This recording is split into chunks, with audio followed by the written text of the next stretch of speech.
Assalamu alaikum wa rahmatullahi wa barakatuh. It's my great pleasure to be here with you today, and I feel terribly bad to speak after your lunch, but I hope I'll keep it interesting. My name is Abdulla Al Karam. I come from Dubai, and I would like maybe in the next 20 minutes to share with you our story. I think from the question and answer I've been hearing about here, the different terminologies, I think, why do you want to branch campuses? How do you go about it? This pretty much resonates with us. I don't have presentations. We have some documentation that lifted up in the front about the landscape. But if you want to be more green, there is a smaller card, so you just QR tag it and you'll get that, especially if you're traveling. And there's another bigger one for quality assurance, as usual, but there is a QR tag for it, so just pick this one you wear out, it'll be easier for you. Now, I think I want to really talk about 18 years and 20 minutes, and trying to help you through this journey. How did we go about it? And I think the gentleman in the back there asked, he's on the table there, he asked exactly what I was going to talk about. Is why you do it determines how you do it. I think for us, this is very key because it's identifying the purpose for why you, as a country or as a city-state, wanting to have branch campuses. I'm going to solely talk about branch campuses, not private. And then I think knowing that purpose, you will figure the model that suits you. That fitness for model will determine the success of having branch campuses in a given place or not. So for us, that question came about 2000. Dubai was setting up technology parks. One of them was the Internet City in 2000. And then we set it up for the right reasons. We needed all the technology companies to be there because it's good with the electronic revolution back then. And then immediately we realized that with the technology parks we were setting up, which is Internet City and Media City, where would the people who will work in those companies will come from? And we were looking at that time about, it would be 10,000 companies, large, small, and medium. I mean, today we're about 6,500, 7,000 in the last maybe 17 years. So we'll get there. So the question was, who is going to educate these kids? And then immediately we looked at what we have in Dubai. And Dubai is a very unique place. It has its own composition of 90% non-nationals and 10% only nationals. And most of these kids in our schooling system, but what happened when they finished schooling system? We had back then in 2000 only public university and very few local private institutions. So we end up losing most of them. So it doesn't help the cause of creating the technology park. So the purpose was very much set at the very beginning. We need a model by where we're hosting international branch campuses, and it's an economic model that educates the people who we have in UAE and Dubai, not necessarily the nationals alone. With that model, we went ahead and talked to some of them and said, what does it take? So we talked to all of them. We talked to the top 100, top 50, top 10. But the answer was there always is how much you are willing to pay. And we said, no, the model for us is not a branded. The model for us is we have those people from here, from India, Pakistan, from everywhere. They finish high school, and some of them cannot go back home because they lost their privilege or their seats. So what happens to them? So this one, they are not going to be able to pay or afford for the top 50 or 100. There's nothing wrong with that, but the model doesn't fit for that purpose. But I'll come to that point also later on. So we looked at what does the government want to do. And most of them said, well, we do not want to take a lot of risks building the infrastructure. Oh, well, that's very easy. Back then in 2001 and 2, everybody was building technology parks. So we go ahead and build a technology park just for higher education called Dubai Knowledge Village. So it's a shared facility that's out there. Okay, what else you need? Well, we need investors to invest in those branch campuses. Well, the government will not do that because if the government gets in this, it's going to get so complicated. And I think we heard it over and over again. So we said, fine, there are investors here, either local or non-local. So we allow foreign ownerships to take place. What do you need also? Said, well, we have accreditation from back home, and we want to carry that with us, because the students will get our degree, will be accredited. So fine, that's what it takes. We create a separate quality assurance model for them, parallel to the local accreditation system that today applies for the private campuses. So we listened to them, we talked to them, and I think that was a very important step, because today, in 2018, we have 27, okay, mind the terminology, branch campus, because it could be a full building with dedicated building with 4,000 students, or could be rented floor with 200 students, with flying-in faculties. So the definition will range. But as we stand today, we have about 27 of them. They come from 12 different countries, and there are 30,000 students today. So in the past years, probably with the graduating class, there will be about 60 or 70,000. Now, and they come from places like in India, Pakistan, Iran. They come from Australia as institutions. You have from the US, you have from France, you have from UK, you have from 12 countries. But most importantly, the students come from 200 different nationalities, because that's what the composition of Dubai is. And when we talk to any of the campuses we have, they will say they have much larger students back home, but they don't have that much diversity as they do even a small cohort in Dubai. But their model, their setup model is a business model, is for-profit model, even though the branch campus itself is not for-profit, but the investor who invested in it is making profit. And that's fine for us. So we started with that model, and then we moved ahead. Now, I'm not going to claim that we've done everything right, because this was a learning model for us. But I want to make sure that whenever we stop at any sequence of the events, make sure that we've done things for the right reasons. So one of the things that maybe we didn't do right is we combined both. We combined the services of the real estate plus the licensing.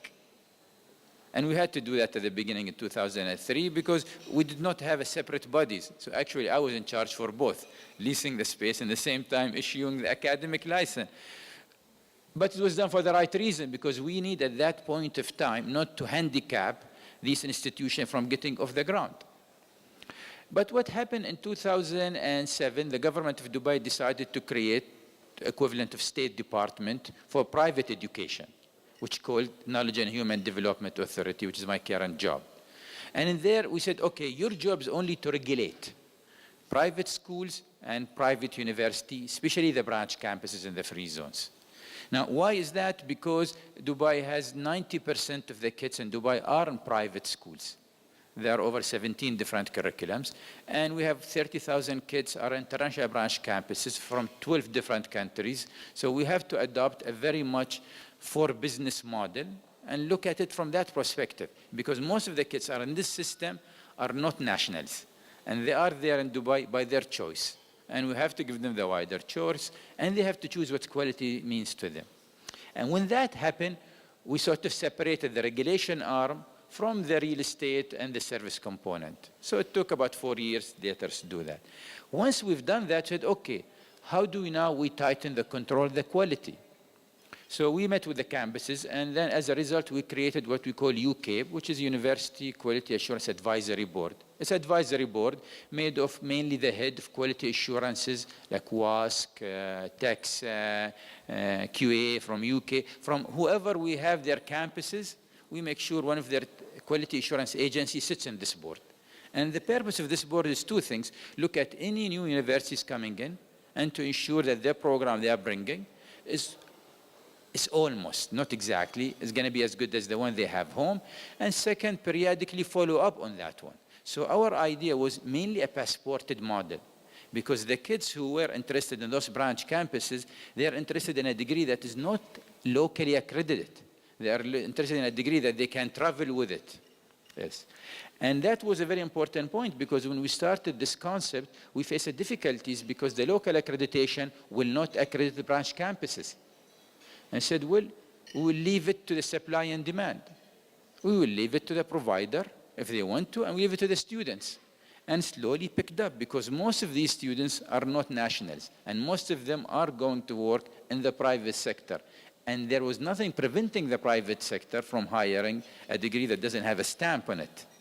So what happened, the market dynamics worked itself out of this. So the whole stamp of accreditation was not really that. It was a big issue, but today is not. So, and as we go into this model, we created UCABE, and then, okay, maybe we find one of two institutions were not up to quality and sort of teach it out and closed it. In 2010, the government of Dubai looked at it and said, okay, well, can we solve at least half of the problem? Can we accredit and attest their degree, at least on the local level? Nothing stops that from doing it. So we did. But we did not wait, because in 2002, people tell us this will never happen. I said, well, let's go on with it and leave it to the people who chooses to what degree, to what accreditation they get to.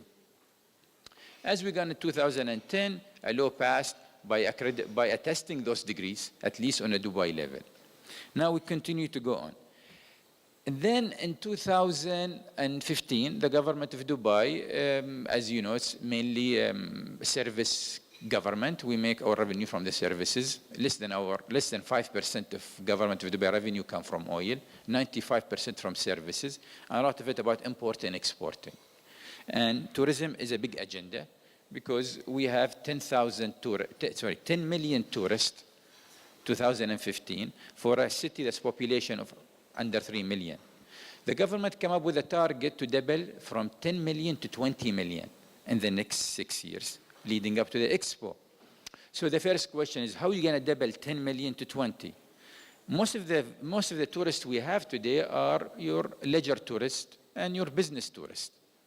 And we can increase them, but it's going to be 10%, 15%. So for us to double that number, we have to create new products, such as health tourism, sport tourism, in our case, higher education tourism. So, well, guess what? There are 27 branch campuses out there that they have a brand, not the top 100 or top 50, but they are branded institution. So what we need to do now to increase? At that point, we stopped and immediately measured for the first time how many of the students in those branch campuses actually coming from outside UAE specifically to study. And we were, pleasantly surprised to see it's almost 30%. This is with doing nothing. This is with doing nothing. So, okay, now the government has to help out. So, a couple of things came to the picture. Well, for us to increase that, one is we have to look at new places for students. And the number one place is China, because you have hundreds of thousands of scholarships. So we start talking to the Chinese for about 2-3 years. Because before, they never send a scholarship, they never send their students a scholarship system, because those degrees, these universities, when they check them in China, they find them in UK. They don't find them in UAE. So they think they are not reputed institution. So we invited the Chinese government to do a study on and to examine our own quality assurance, the passported model, which they were very happy about it. And actually, they are looking at it right now to use similar bits in China. I said, look, we like your quality assurance because it's a passported model. Because when I send this kid to Dubai to study in Harriet Watt, he's getting a degree from Harriet Watt. But it is in Dubai, and there is a convenient in Dubai because it's closer and could be more cost effective. And China is with one belt, one road strategy. Dubai is in the heart of it, so why not? So then we sign an agreement, and all these branch campuses might not be recognized in our federal level, but they're recognized in China. But that's what's important to us because that's where the students are going to come from. Second bit was actually, fine, what about why those people are not coming in? Well, could be because they don't have money or they have enough for the first semester. Can they work the federal level systems? No, you cannot work as a student. Can we change that? Yes, we can. And we go all the way back in 2000 to the free zone. If you remember, I said, we started those campuses to feed to the free zone. Well, since the free zone and the campus in the free zone and the labor contracts issued in the free zone, we can allow the kids to study on the free zone companies, which about 6,000. companies, and they are the IBMs and Microsoft and CNN and the small. So it actually came back again and still served the founding purposes of running the campuses, so the students can work now. I mean, there are criteria. You have to have at least completed one semester. You have to have a 3.0. You have to have set checks and balance. But you control both. You control the license of these company in case if they don't pay the kids or they do something wrong, but they also control the visas. So it's a very nice ecosystem. So that happened. Now we are working into maybe increasing the facility, the dorms, and we are in the process also of creating an agency to promote Dubai on behalf of the branch campuses for new destinations to come to Dubai. For the lack of a better word, study Dubai, like study UK or whatnot. My point reaching to this is, back in 2000, we started for a purpose, which is basically an economic development. We needed to have those companies, the IBMs and the Microsoft, and we needed an educated labor force, which we have either in Dubai or around us. And youth universities will come in. And somehow, as I said, we didn't do everything right because we went ahead without accreditation of local. We went ahead with many things, but we always kept at heart the right purpose. And the purpose was to provide opportunity for those who do not have that opportunity, whether they are living in Dubai or in the surrounding area. And now in 2017, we have, I think, an interesting two universities who joined us. You would not think they will join you in this business model in 2000. One of them is Curtin from Australia. And because of its ranking and rating back then, they would have not considered Dubai. But they considered Dubai and they opened. And the second one, which I think more interesting, is the University of Birmingham, which they just opened, a small campus, and they will be actually building a campus now. But what's interesting about Birmingham, they are not even using an investor. They're bringing their own money with them. And when they came and said, we want to do this, we don't want an investment, but we're okay if somebody want to build a campus for us as a landlord.